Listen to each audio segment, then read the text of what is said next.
Listen, we got Tszyu coming to the podcast right now. And at this very moment, I want to welcome to the PorterWay Podcast. Tim, you got a fight name yet, bruh?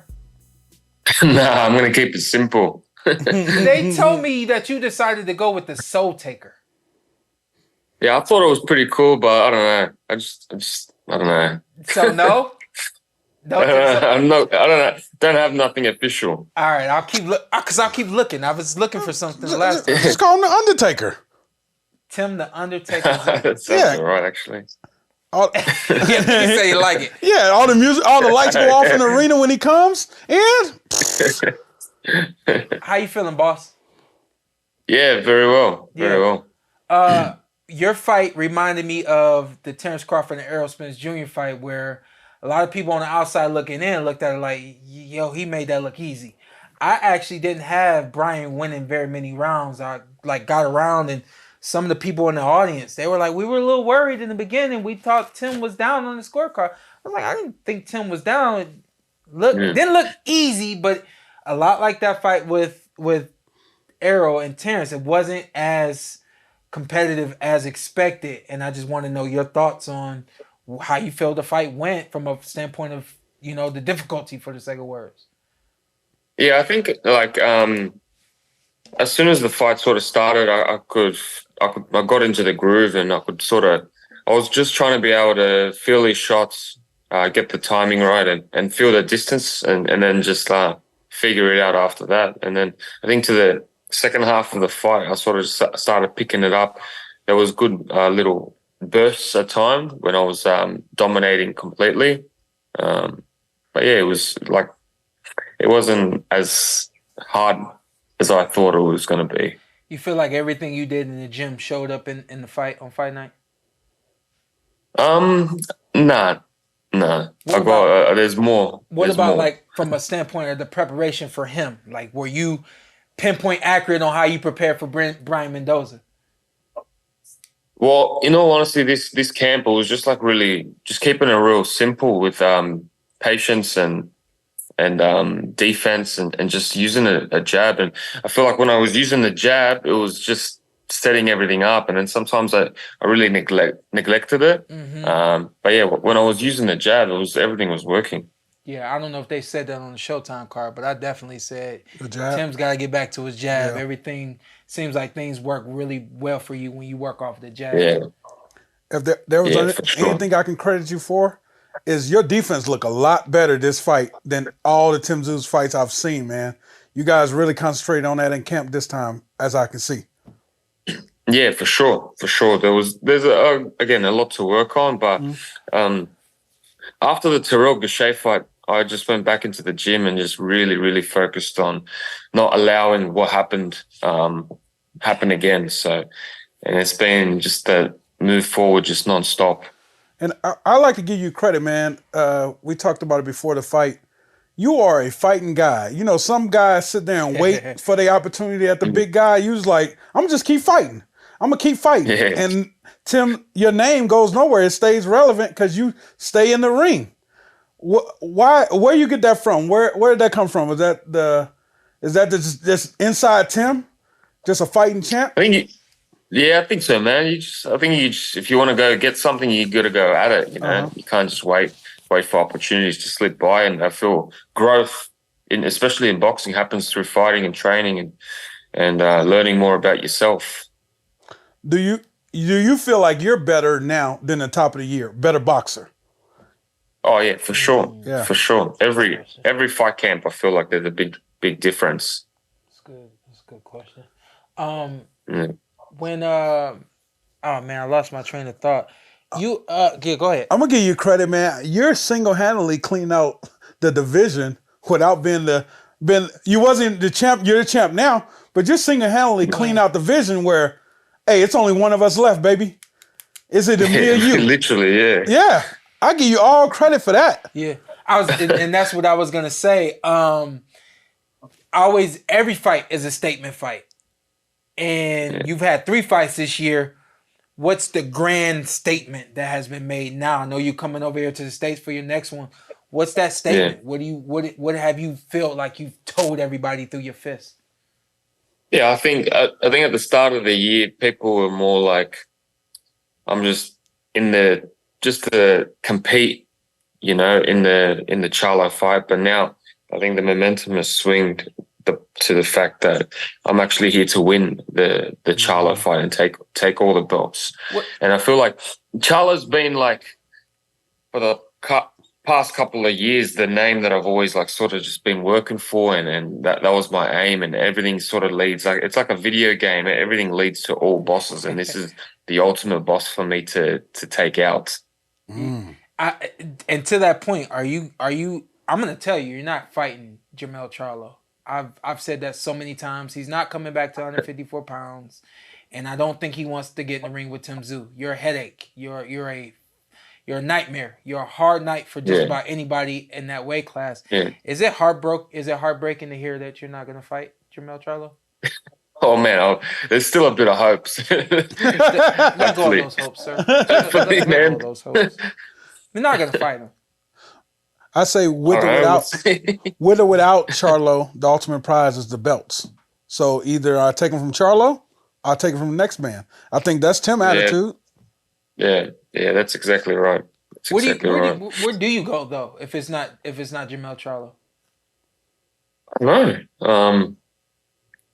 I don't know. I think there's plenty of options at the 154. Like there are heartbroken. a few. I can tell you're heartbroken. Yeah, but I do like my ultimate thing is I've wanted Charlo. That's my aim. And whatever. Yeah. Wow. I don't think you say that, Shawn, but I don't think Charlo has a lot of options. It's hard to compete at other divisions. You say he's done? No, I say he's not coming back to 154 pounds. Are you going to chase him to 160? Yeah, 100%. Yeah. That's what I'm talking about. Yeah. Put up the belts. Put up the 154 belts at 160. So what is it? What is it when you see Jermell Charlo? What is it that's like, I gotta have you? The goal that I set myself from maybe 3-4 years ago when he was the king of the division. Damn. That's it. He said, I can't let go of the goal. Yeah, no. I don't really care about the belts, in all honesty. If Charlo moves up to 160, I'll go follow him with both open hands. Would you entertain a Terence Crawford fight? Oh yeah, for sure. Okay. For sure. Okay. I feel like Crawford's the elite of the elite right now. Mm-hmm. He's the number one pound for pound, tying with Canelo.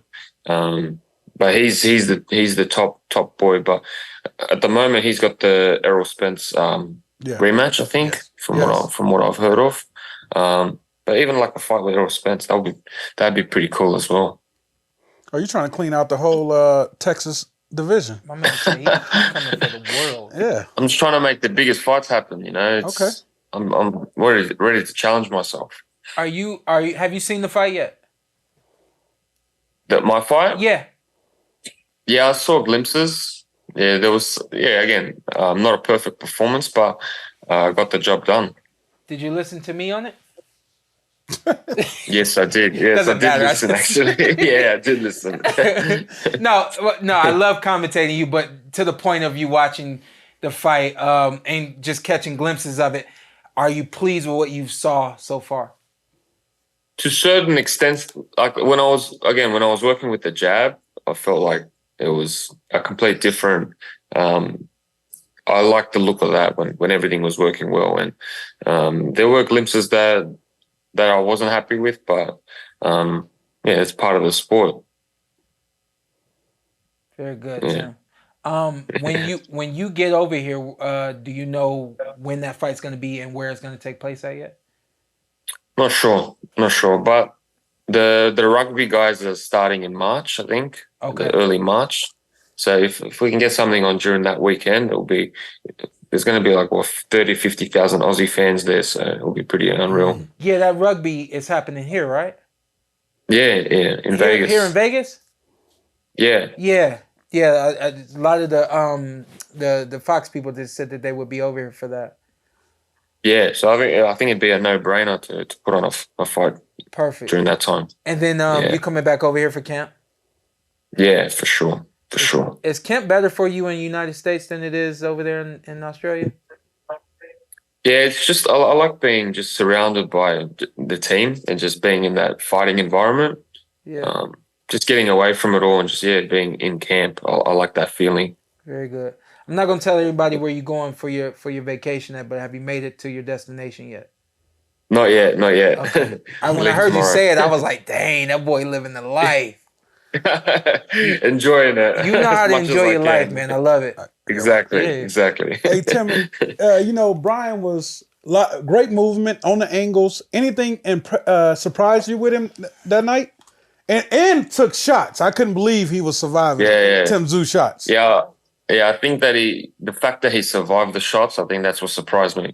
Because in round 11, he was like moaning. He was moaning hard. I remember him, and he was making these weird noises. I was like thinking, man, this guy's out. In the video that I watched the fight, it doesn't look like it, but when I was inside the ring, he was really hurt. Like I could really see it. And then he came out the next round. He was like, much better, like refreshed. His recovery was great, which means that he was super fit for this fight, and that's what really surprised me. That was actually a great night of boxing. That was a great fight, man. Yeah. I think most people picked you to dominate, but it was actually competitive. You did what you had to do, but all hats off to Brian. He came and showed up to fight, man. Yeah, 100%. And his results speak for themselves. So that's why I respected his power. And I was cautious at first. I didn't want to highlight reel from that side. Yeah. After the first 4 rounds, you turned it up, and you turned it up. Last thing for me, Tim, I always make note of some of the things that you say because I feel like you've really matured.